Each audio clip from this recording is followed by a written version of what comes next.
말씀을 나누기 전에 저를 따라서 믿음의 고백 함께 하겠습니다. 예수님은 나의 구원자이십니다. 예수님은 나의 주님이십니다. 예수님은 나의 하나님이십니다. 믿으시면 아멘 합시다. 아멘. 오늘 본문은 부활하신 예수님께서 제자들을 다시 만난 이야기입니다. 자, 이렇게 시작하죠. 우리 1절 말씀 다 함께 같이 읽어봅시다. 그 후에 예수께서 디베랴 호수에서 또 제자들에게 자기를 나타내셨으니 나타내신 일은 이러하니라. 아멘. 여러분, 디베랴 호수는 우리가 잘 아는 갈릴리 호수를 의미합니다. 하도 커서 바다라고 성경에 기록되어 있죠.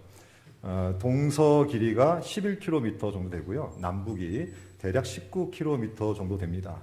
호수라고 하기에는 정말 큰 호수이죠. 디베라라고 하는 이 말은 갈릴리 지방의 행정도시 이름인데요. 주후 25년경에 당시 로마 황제인 티베리우스에게 경의를 표시하기 위해서 갈릴리 지방에 세운 도시입니다. 그래서 도시 이름을 아예 황제 이름을 따서 티베리오 이렇게 불렀는데 우리말 성경에는 디베라 이렇게 번역을 했죠. 그래서 그때부터 갈릴리 호수를 디베랴 호수 이렇게도 불렀습니다. 자, 근데 오늘 본문을 봐보시면 예수님이 어떻게 하고 계십니까? 이 호수로, 이 디베랴 호수로 가셨습니다. 즉 갈릴리 호수로 예수님이 가셨습니다. 자, 왜 가셨을까요? 이유는 한 가지입니다. 보고 싶은 사람들이 있었기 때문에. 자, 그들이 누구일까요? 자, 2절 말씀에 이렇게 기록을 합니다. 같이 읽어봅시다. 시몬 베드로와 디두모라 하는 도마와 갈릴리 가나 사람 나다나엘과 세베대의 아들들과 또 다른 제자 둘이 함께 있더니. 여러분, 바로 제자들이 보고 싶어서 가신 것입니다. 그렇습니다. 우리가 믿는 예수님은 보고 싶은 사람들이 있으면 어디든지 가십니다. 예루살렘이든 사마리아 땅이든 갈릴리 지역이든 장소 불문하고 보고 싶은 사람이 있으면 어디든지 우리 주님은 찾아가십니다. 한 번은 예수님께서 사마리아 지역 수가라는 동네에 가신 적이 있습니다. 당시 사마리아 지역은 유대인들이 가기를 꺼려하는 지역이어서 예루살렘에서 갈릴리 북쪽으로 가려고 하면 이 사마리아 지역을 통과할 때 지름길이기 때문에 빨리 갈 수 있지만 이 사마리아 지역은 그들이 좀 꺼려하는 지역인지라 돌아서 선회해서 가는 그런 상황인데도 우리 예수님은 사마리아 지역을 찾아가셨습니다. 자, 왜냐하면 보고 싶은 한 여인, 사마리아 여인이 그곳에 살고 있었기 때문에. 여러분, 누가복음 19장에 보면 예수님이 여리고 지역에 가신 내용이 나옵니다. 자, 왜 가셨을까요? 만나고 싶은 한 사람, 바로 세리장 삭개오가 살고 있었기 때문에 그런 것입니다. 여러분, 제가 지금 동문교회에 온 지가 벌써 2년하고 4개월 정도 되었어요. 어떤 권사님이 저한테 이런 고백을 최근에 하셨는데요. 목사님, 동문교회 오신 지 되게 오래된 것 같습니다. 근데 계산해 보니까 제가 2년하고 4개월이 좀 넘은 거예요. 여러분, 제가 지금 우리 동문교회 와서 사역을 하는 중에 찾아오셔서 역사에 가시는 우리 주님의 은혜를 제가 입고 사역을 하고 있습니다. 엊그제 말씀 대행진 본문이 열왕기상 8장이었는데 솔로몬이 예루살렘 성전을 완공하고 감사 예배를 드리는 내용이더라고요. 자, 그런데 솔로몬이 기도하는데 어떻게 기도하는 거 보니까 하늘을 향해 손을 펴고 기도하는 거예요. 그래서 제가 그날 새벽 기도할 때 두 손을 번쩍 들고 기도했습니다. 아마 그날 새벽 기도 오신 분들은 저를 보셨을 거예요. 제가 손을 번쩍 들고 그날 기도했는데 그날따라 주님이 제 마음속에 더 큰 감동을 오셔서 주시는 것 같더라고요. 자, 사랑하는 여러분, 예수님은 보고 싶은 사람이 있으면 어디든지 찾아오신다는 거예요. 집에 있든 직장에 있든 학교에 있든 우리가 어디에 있든 교회에 있든 어떤 자리에 있든 예수님은 찾아오신다는 것입니다. 그래서 어떤 생각을 가지고 오늘을 살아가야 되는가? 여러분, 이런 생각을 해야 됩니다. 예수님은 나를 보고 싶으셔서 지금 이곳에 찾아오신다. 한번 저를 따라서 고백해 볼까요? 예수님은 나를 보고 싶으셔서 찾아오신다. 자, 그러면 질문이 있는데요. 제자들이 보고 싶어서 디베랴 호수까지 찾아오신 예수님, 무엇을 하고 계신가요? 자, 4절에 이렇게 기록을 합니다. 자, 4절 말씀 다 함께 같이 읽어봅시다. 날이 새어 갈 때에 예수께서 바닷가에 서셨으나 제자들이 예수이신 줄 알지 못하는지라. 아멘. 자, 제자들을 보고 싶어서 디베랴 호수, 갈릴리 호수에 찾아오신 예수님. 근데 지금 무엇을 하고 계시나요? 날이 새어 갈 때에, 즉 새벽녘에 디베랴 바닷가에 서 계십니다. 자, 서서 무엇을 하셨을까요? 자, 서서 예수님은 무엇을 하셨을까요? 여러분 생각해 보면, 상상해 보면 예수님은 디베랴 호수의 제자들이 보고 싶어서 찾아오신 지금 서서 아마도 제자들을 바라보셨을 것입니다. 물고기를 잡는 제자들을 바라보셨을 거예요. 한번 상상해 보십시오. 사실 지금 제자들의 상황은 그렇게 좋은 상황은 아니었죠. 갈릴리 호수에서 밤새 물고기를 잡았지만 아무것도 잡지 못한 상황. 그래서 제자들 마음속에는 아마 이런 마음이 있었을지 모르겠습니다. 낙심의 마음, 상심의 마음, 지쳐있는 마음, 답답한 마음. 밤새도록 물고기를 잡고 있는데 한 마리도 잡지 못한 이 제자들의 마음속에는 이런 부정적인 마음, 낙심과 상심과 지쳐있는 답답한 마음이 있었을 거예요. 자, 그런데 예수님이 지금 어떻게 하고 계시다고요? 서서 그 제자들을 바라보고 계시다는 거예요. 자, 여러분, 저는 이 대목을 읽을 때, 이 부분을 읽을 때 많은 위로를 받게 되어집니다. 여러분, 우리가 믿는 예수님은 우리가 좋을 때, 행복할 때, 잘 될 때에도 찾아오셔서 보시지만 반대로 우리가 인생을 사는 중에 힘겨운 싸움을 할 때에, 지쳐있을 때에, 마음이 상심될 때에, 마음에 낙심이 올라올 때에 그때에도 찾아오셔서 우리를 보신다는 것입니다. 여러분, 보신다는 것은 살피신다라고 하는 그런 뜻이 있지 않나요? 마치 목자가 양을 보듯이 예수님께서 오셔서 바라보시는데 살피시고 돌보시는 마음으로 그렇게 하신다는 거예요. 여러분, 제가 부목사 때 한 2005년도, 2006년도로 기억하는데요. 제가 어느 교회를 섬길 때였는데, 근데 이제 그 교회를 섬길 때 일이 갑자기 너무 많아진 거예요. 어느 날 제가 이제 부임하고 교회 일을 하게 되는데 교회 핵심적인 사역들을 갑자기 막 여러 개를 동시적으로 맡게 됐습니다. 근데 얼마나 일이 많은지 새벽에 제가 교회에 나오면 거의 매일 저녁 늦게 집에 들어갔던 기억이 납니다. 그때 제 딸이요, 2살, 3살 정도였을 텐데 아이 얼굴을 제대로 본 적이 없어요. 그러니까 새벽에 나갔다가 저녁에 들어오면 아이는 자고 있는 거예요. 그리고 여러 사역자들과 의견을 조율하다 보니까 당시 심적으로 많이 지쳐가는 제 자신의 모습이 있었어요. 자, 그런데 어느 날 담임 목사님이 저를 부르시는 거예요. 그러면서 이런 말씀을 하시는 거예요. 장 목사님, 요즘 일이 많아서 너무 힘들죠? 여러분, 제가요 그 한마디 말을 듣는데 그날 그렇게 위로가 되는 거예요. 아, 담임 목사님이 나를 몰라주고 그냥 일만 맡기시나 했더니 나를 보고 계시는구나. 여러분, 우리가 힘들 때, 우리가 지칠 때 누군가가 나를 이렇게 봐주면 그것만으로도 우리는 위로를 받습니다. 자, 그런데 그분이 세상을 창조하시고 세상을 주관하시고 우리를 구원하시며 지금도 통치하시는 우리 주님이라면 어떨까요? 여러분, 이것은 비교할 수 없는 하나님의 은혜입니다. 생각만 해도 위로가 된다는 거예요. 우리 주님은 그렇게 찾아오셔서 우리를 바라보시며 살피시고 우리를 주목하고 계시다는 거예요. 혹시 오늘 2부 예배 나오신 여러분 중에 지금 지쳐있는 마음으로 이곳에 나온 분이 계신가요? 지금 마음이 다운되어 있고 갈등 속에 있는 분이 계신가요? 지금 낙심 속에 오늘 어떻게 살아가야 될지 모르는 그 무거운 마음, 감정으로 오늘 사는 분이 이곳에 나온 분이 계신가요? 예수님은 지금도 찾아오셔서 우리를 살펴주신다라고 하는 이 예수님의 모습을 생각하시면서 힘을 낼 수 있기를 주님의 이름으로 축복합니다. 또 예수님은 디베랴 바닷가에서 무엇을 하시나요? 말씀으로 제자들을 인도하십니다. 사실 지금 제자들은 물고기 한 마리도 잡지 못한 상황이에요. 베드로, 야고보, 요한은 이미 여러분 아시는 대로 갈릴리 출신입니다. 이 디베랴의 호수, 이 갈릴리 호수가 있는 이 지역의 출신이에요. 어렸을 때부터 물고기 잡는 일을 했던 사람들이고, 직업이 어부였던 자. 그러니까 이 물고기 잡는 일에 베테랑이었던 이들이었는데, 오늘 본문에 보니까 이들이 물고기를 한 마리도 잡지 못했다는 거예요. 여러분 생각해 보십시오. 이거 되게 이상한 일이 아닙니까? 어렸을 때부터 바닷가에 살았고 이 호수에 살았고 너무나 이 지형을 잘 알고 있는 이들, 평생 어부로서 물고기 잡는 일을 했던 이들이 지금 물고기를 잡는데 밤새도록 한 마리도 잡지 못했던 이 상황, 여러분 되게 이상합니다. 여러분, 이유가 뭘까요? 오늘 본문에는 자세히 나오지 않지만 여러분, 오늘 본문 앞에 요한복음 20장 내용과 같이 연결해서 읽다 보면 한 가지 중요한 단서를 발견하게 되어집니다. 자, 그것이 뭐냐면 이들이 주님의 말씀에 불순종했기 때문에 지금 열매를 거두지 못하고 있다는 거예요. 여러분, 사실 오늘 본문에 나오는 제자들이 갈릴리에 올 때 그냥 온 것이 아닙니다. 이들이 지금 갈릴리에 올 때는요, 그냥 온 것이 아니에요. 이들의 마음 속에는, 이들의 삶의 자리에는 이미 사명이 주어져 있습니다. 그래서 갈릴리에 올 때 사명을 가지고 왔어요. 여러분 요한복음 20장 21절로 23절 말씀 우리 함께 한번 읽어볼까요? 예수께서 또 이르시되 너희에게 평강이 있을지어다 아버지께서 나를 보내신 것 같이 나도 너희를 보내노라. 이 말씀을 하시고 그들을 향하사 숨을 내쉬며 이르시되 성령을 받으라. 너희가 누구의 죄든지 사하면 사하여질 것이요 누구의 죄든지 그대로 두면 그대로 있으리라 하시니라. 아멘. 여러분 이 내용은 우리가 지난주에 살펴본 본문인데요. 예수님께서 부활하시고 제자들이 숨어있는 그 집에 찾아오신 거예요.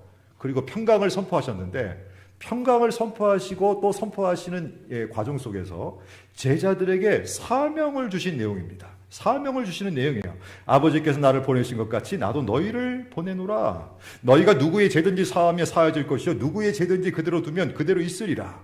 제자들이 부활하신 예수님을 만나서 사명을 받는 내용이 바로 이 내용입니다. 지금 주님은 제자들에게 사명을 주신 거예요. 자, 그렇다면 제자들이 갈릴리에 왔을 때 물고기를 잡는 일보다도 먼저 할 일이 있다는 거예요.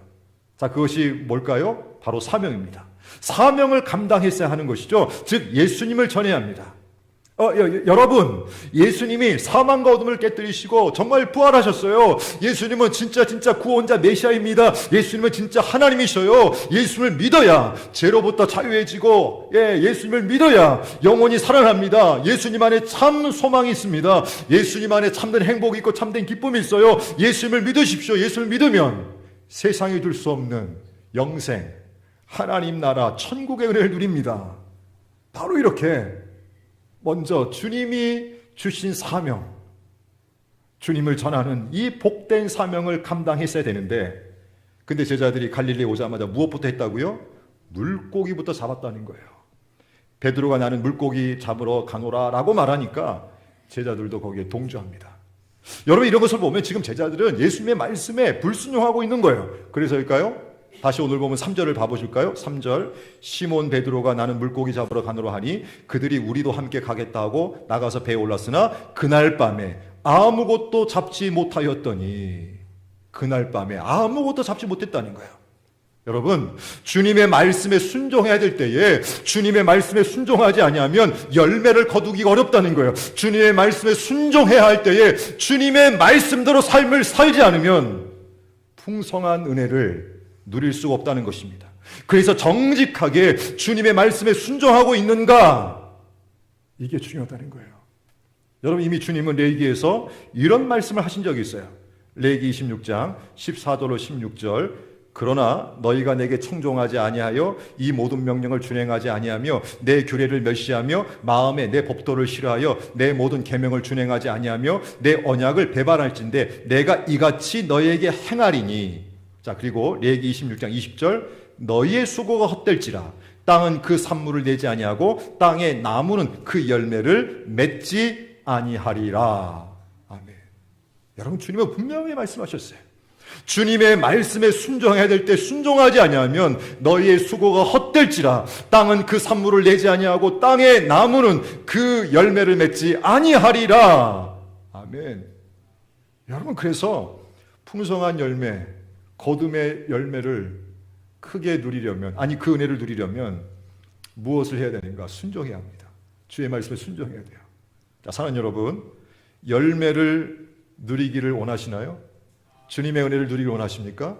그렇다면 먼저 주님의 말씀 앞에 우리 모두 순종해 봅시다.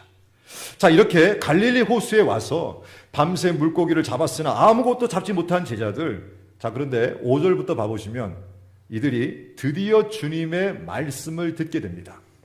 자, 먼저 주님은 이렇게 제자들에게 말씀을 하기 시작해요. 자, 5절에 예수께서 이르시되 얘들아, 이렇게 말씀하십니다. 예수께서 이르시되 얘들아. 여러분, 이 얘들아라고 하는 이 말은 헬라어로 파이디아라고 하는데요, 마치 부모가 그 자식을 부르는 것과 같은 그런 의미가 있다는 거예요. 얘들아, 우리 가정에서 우리 어린 자녀들을 부를 때 야 얘들아, 아니, 얘들아 이렇게 부를 때가 있지 않습니까? 마치 그런 의미를 담고 있다는 거예요. 자, 그런데 지금 주님이 누구에게 이렇게 말씀하고 있다고요? 제자들에게. 사실 여러분, 제자들의 나이는 어린 나이는 아니에요. 성경을 보니까요, 베드로는 이미 결혼도 했대요. 자녀가 있는지 없는지는 성경에 나오지 않습니다. 그래서 자녀 유무는 알 수 없지만 베드로는 이미 결혼도 했고 아마 다른 제자들도 가정도 이뤘을 거예요. 자, 이런 것을 보면 주님이 부르신 이 호칭이 좀 어색합니다. 그렇죠? 아이들이 아니잖아요. 아이들이 아닙니다. 이미 가정도 꾸리고 어른들이고 그런 사람들인데 지금 얘들아 부르니 듣기에 따라서는 기분이 별로 좋지 않을 수 있어요. 여러분, 제가 지금 2부 예배 인도하면서 지금 말씀을 나누고 여러분들을 보니까요, 이곳에 20대부터 70대, 80대, 90대까지 앉아 계셔요. 20대, 30대, 40대, 50대, 60대, 70대, 80대, 90대. 엄청난 세대가 여기 모여 있습니다. 그래 누군가가 와서 여러분들을 향해서 얘들아! 라고 부른다고 한번 생각해 보세요. 잘 모르는 사람이 와가지고 얘들아! 라고 부른다고 생각해 보세요. 여러분, 이거 되게 좀 이상하지 않습니까? 저만 이상한가요? 이거 좀 이상한 것이거든요. 모르는 사람이 어떤 사람이 와가지고 대뜸 야 얘들아! 이렇게 얘기하면 이거 되게 좀 이상하잖아요. 더군다나 지금 제자들은요, 자신들을 부르시는 사람이 누구인지도 모르는 상황이에요. 자, 4절을 봐볼까요? 4절에 이렇게 기록되어 있죠. 날이 새어갈 때에 예수께서 바닷가에 서셨으니 제자들이 예수이신 줄 알지 못하는지라. 제자들은요, 지금 자신들을 부르는 사람이 누구인지도 모르는 상황이에요. 그러니까 얼마나 지금 어색하고 이상한 상황입니까? 자, 그런데 저는요, 오늘 이 말씀을 묵상하면서 읽고 읽으면서 이 주님의 부르심, 얘들아 라고 불러주시는 이 부르심이 너무나도 은혜가 되는 거예요. 너무나도 은혜가 되고 위로가 되는 거예요. 자, 왜냐하면 이 주님의 부르심에는 주님의 사랑이 녹아있기 때문에, 우리를 자녀로 여겨주시는 주님의 사랑이 느껴지기 때문에. 여러분, 저와 여러분들은 주님을 믿을 때 누구의 자녀가 됩니까? 주님의 자녀가 됩니다. 주님의 자녀가 돼요. 부족함도 있고 연약함도 있고 실수도 하고 넘어지기도 하고 사명도 제대로 감당하지 못하고 때로는 하나님의 말씀을 들었지만 말씀에 순종하지도 못하고 연약함을 안고 살아가지만 여전히 우리는 주님의 자녀라는 거예요. 그런데 주님은 우리를 부르실 때에도 어떻게 부르시는가 보니까 얘들아 이렇게 부르신다는 거예요. 나이가 어리든 나이가 많든 주님은 이렇게 부르신다는 거예요. 얘들아. 여러분, 제가 주일마다 주일 2부 예배 마치고 식당에 저도 가서 식사를 하게 되는데요. 근데 2부 예배 마치고 식당에 가면 식사를 다 마칠 무렵에 우리 유치부 아이들 중 몇 명이 저에게 인사를 하러 옵니다. 인사를 하러 와요.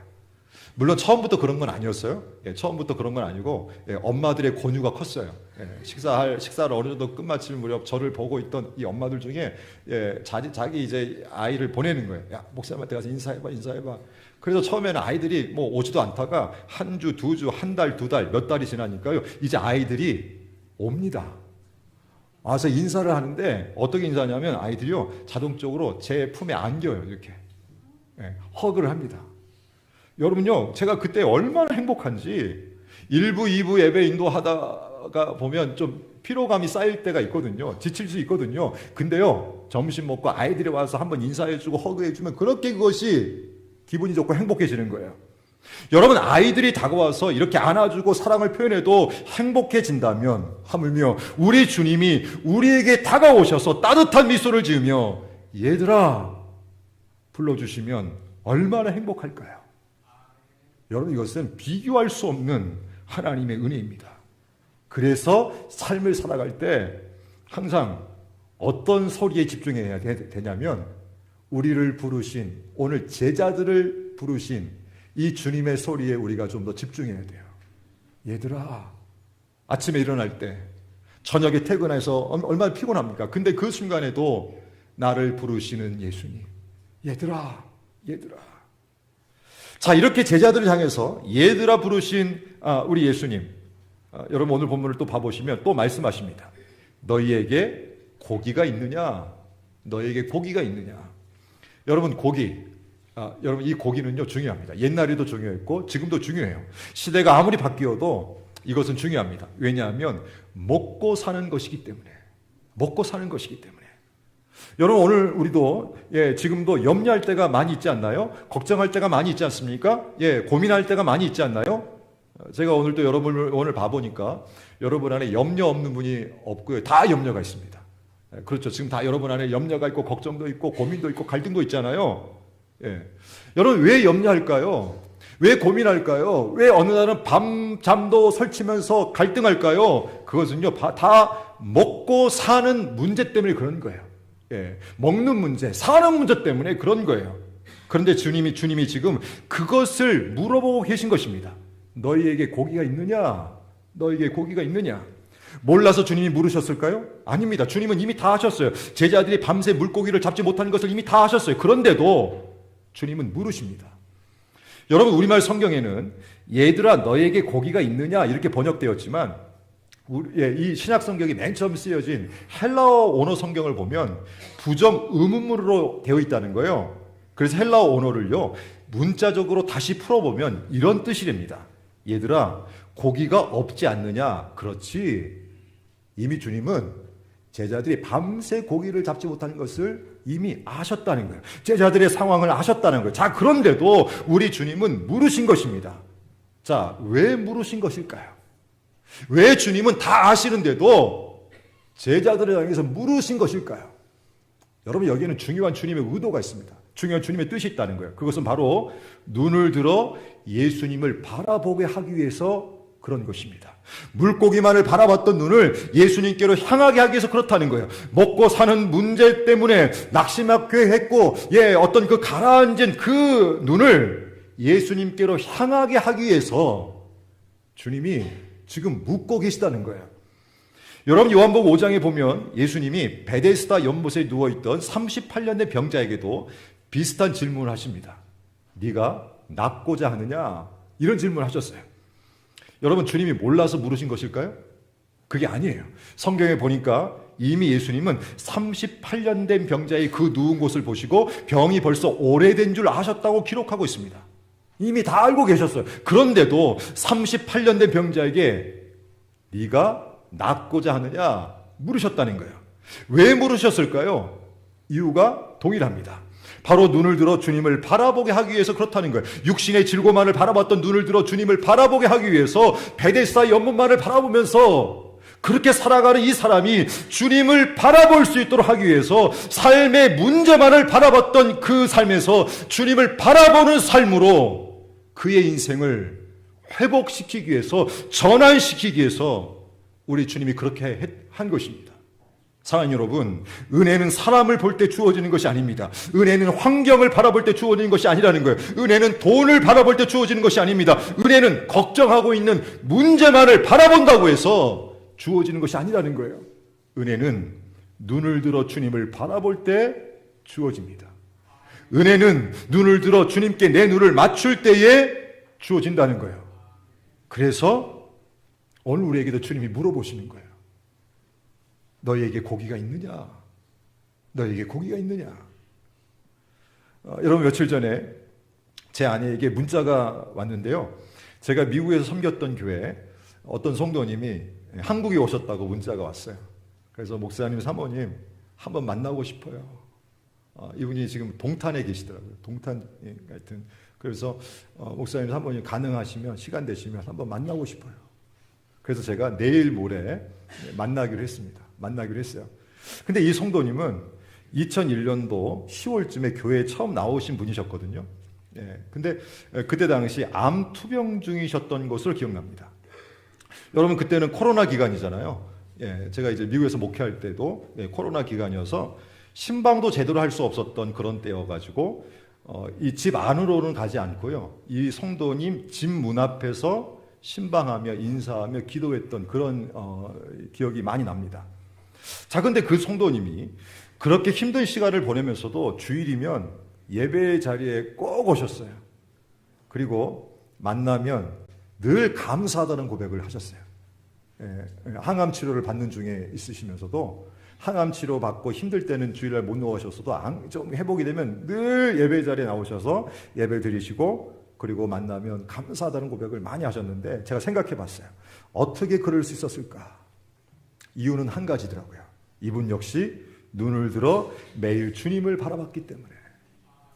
특별히 항암 치료하면서 이분이 한 것은요. 우리도 얼마 전에 사순절기 때 서바이벌 이렇게 로마서 썼잖아요.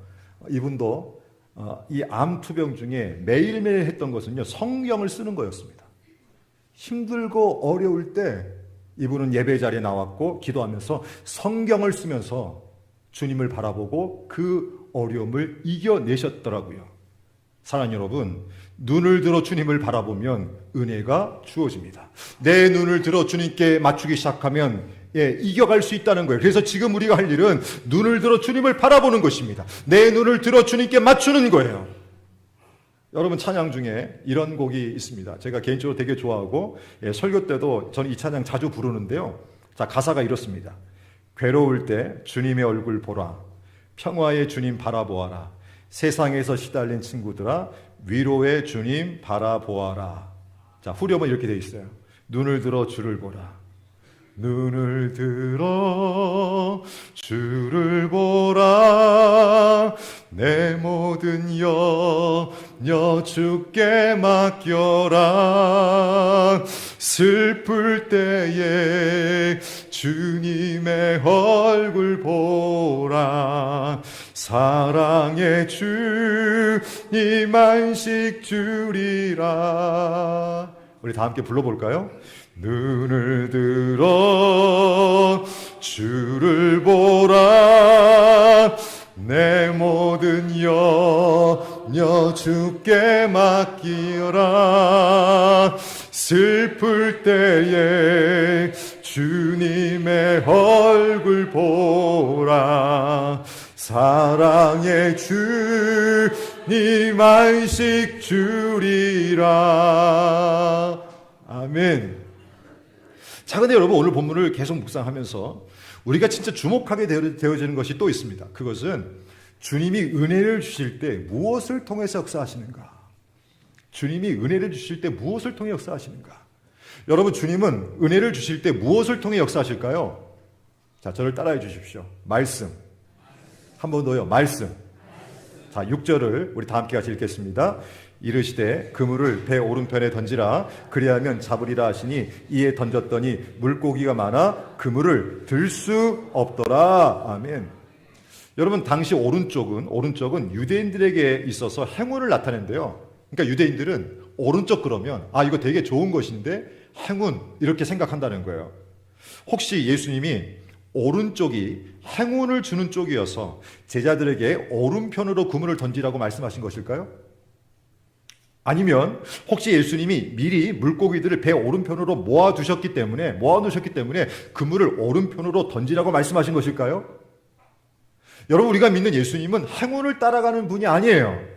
또 예수님은 미리 물고기를 배 오른편에 모아놓으실 필요도 없어요. 그렇잖아요. 하나님이시잖아요. 자, 그런데도 예수님은 제자들에게 말씀을 주실 때 배 오른편으로 그물을 내리라고 말씀하십니다. 자, 왜 이렇게 말씀하셨는가 묵상을 해볼 때 이유가 있더라고요. 예수님이 제자들이 예수님의 말씀에 순종하는가를 보기 위해서 그런 것입니다. 그래서 그물을 배 오른편에 던지라고 말씀하신 거예요. 자, 그러자 제자들이 어떻게 했나요?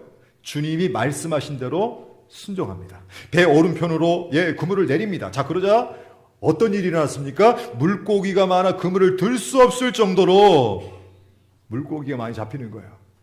자, 6절을 다시 한번 읽어볼게요. 이르시되 그물을 배 오른편에 던지라. 그리하면 잡으리라 하시니 이에 던졌더니 물고기가 많아 그물을 들 수 없더라. 아멘.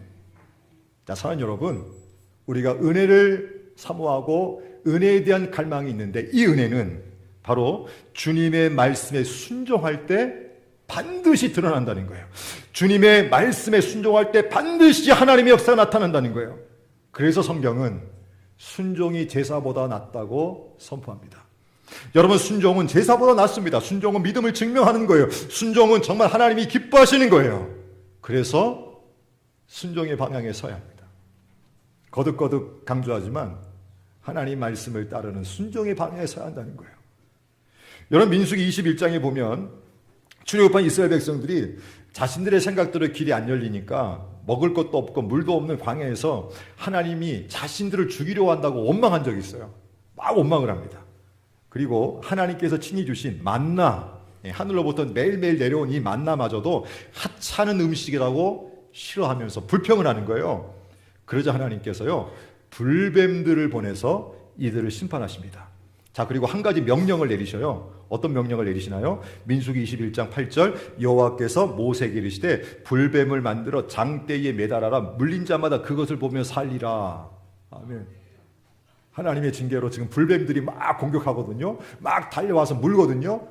너무 힘드니까 막 하나님께 부르짖으니 하나님께서 모세를 통해서 말씀하시기를 불뱀을 만들어 장대에 매달아라. 물린 자마다 그것을 보며 살리라 라고 해결책을 주셨어요. 그래서 모세가 이 말씀대로 불뱀 모양의 놋뱀을 만들어서 장대에 매달았고 정말 하나님의 말씀대로 불뱀에 물린 자들이 그 놋뱀을 쳐다봤을 때 살아났습니다. 하지만 불순종하는 자들은 죽임을 당했죠. 자, 그런데 이 원리를 우리 주님이 요한복음 3장에서 니고데모와 대화를 할 때, 당시 니고데모가 영생에 대한 질문이 있었거든요. 그 영생에 대한 질문을 가지고 있는 이 니고데모와 대화할 때 연결해서 이렇게 말씀하시는 거예요. 자, 이 내용이 요한복음 3장 14절로 16절에 기록되어 있는데요. 자, 이 말씀은 같이 또 읽어봅시다. 모세가 광야에서 뱀을 든 것 같이 인자도 들려야 하리니 이는 그를 믿는 자마다 영생을 얻게 하려 하심이라. 하나님이 세상을 이처럼 사랑하사 독생자를 주셨으니 이는 그를 믿는 자마다 멸망하지 않고 영생을 얻게 하려 하심이라. 아멘. 모세가 광야에서 뱀을 든 것 같이. 여러분, 이 내용은요, 지금 방금 소개했던 민수기 21장에 나오는 내용이에요. 모세가 광야에서 뱀을 든 것 같이 하나님의 말씀을 따라 순종해서 그 놋뱀을 바라봤던 자들은 다 살아났잖아요. 마치 그런 것처럼 인자도 들려야 하는데 이는 그를 믿는 자마다 영생을 얻게 하려 하심이라. 하나님이 세상을 이처럼 사랑해서 독생자를 주셨으니 이는 그를 믿는 자마다 멸망하지 않고 영생을 얻게 하려 하심이라. 아멘. 한마디로 이 말씀을 요약하면 이것입니다. 주신 말씀대로 믿고 따르면 너희들의 인생 가운데 세상이 줄 수 없는 영원한 생명, 영생, 하나님의 나라, 하나님의 영광을 입게 될 것이다. 여러분, 그래서 이 말씀 그대로 우리가 순종할 필요가 있는 거예요. 순종할 필요가 있는 거예요. 여러분, 이해가 안 돼도 순종이 먼저라는 거예요. 가끔 보면 목사님 이해가 안 되는데 어떻게 순종해야 됩니까? 저는 이해가 안 되면 순종 못합니다 라고 하는 분이 있을 수 있지만, 그러나 여러분, 우리 주님의 원칙은 이해보다도 순종이 먼저라는 거예요. 왜냐하면 주인이 말씀하시잖아요. 세상을 창조하시고 세상을 주관하시는 만왕의 왕, 만주의 주 대신 온 우주를 지금부터 다스리시는 하나님이 말씀하고 있잖아요. 그러면 어떻게 피조물인 아주 작은 인간이 이해가 안 된다고 순종은 나중에 하겠습니다 이렇게 말할 수 있나요? 자, 여러분, 우리 모두 주님께 순종하는 주의 종들 되어지기를 축복합니다. 그러면 풍성함이 드러나는 거예요. 자, 끝으로 다시 한번 질문해 볼까요? 사랑하는 동문가족 여러분, 2025년도 우리가 지금 4월달 마지막 주를 보내고 있는데 올해 풍성함의 은혜를 누리기를 원하십니까? 정말이요? 그렇다면 오늘부터 결단하십시오. 내가 어떤 일이 있어도 다가오셔서 나를 부르시는 우리 주님이 주시는 말씀대로 나는 순종하겠다. 그렇게 살아가는 자에게 분명히 오늘 제자들이 경험한 것처럼 물고기가 많아 그물을 들 수 없더라. 이 놀라운 복을 누리게 될 줄 믿습니다.